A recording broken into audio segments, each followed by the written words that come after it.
Adding some text is often the first thing anyone does after setting up their environment for the first time. This only takes a few seconds and it can be a confirmation that environment is set up successfully and working.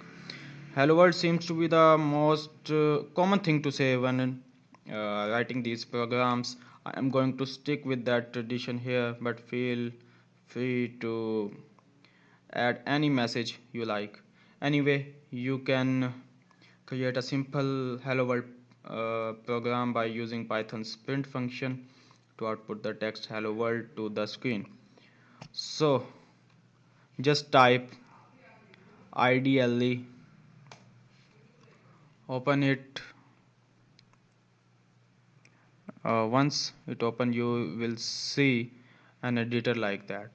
So ideal is Python default IDE, integrated development environment. So this is Python shell. Python shell is something like that you can code and test line by line. It will give output line by line. So for practice, it is best to use IDE, uh, ideally as IDE. So Python print function. So print takes any string. So what is string? We will talk it about later. So you can see it in double quotes. We will pass any message, something like hello world.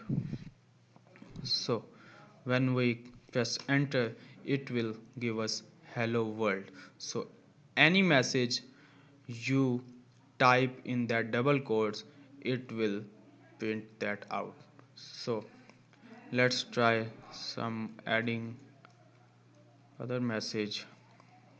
So let's type Shad Dev Studio.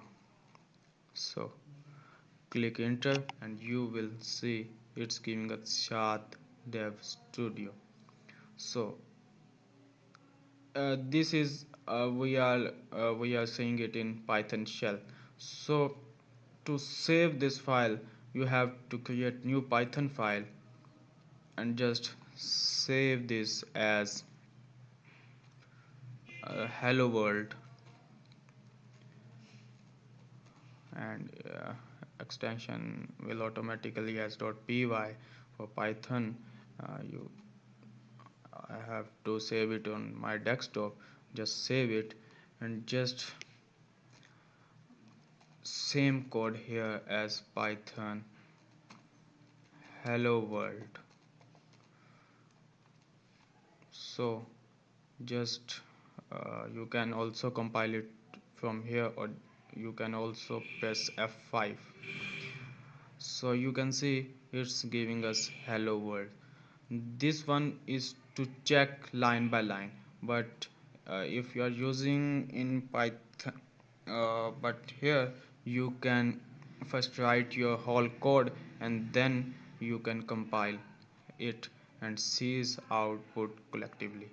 So it's printing hello world. On next line we will same add some other message like uh, Shad Dev Studio. Save it and run it. You will see it's first show us hello world and then Shard Dev Studio. So that's very basic program we have code today. So in next lecture we will see other concept about Python.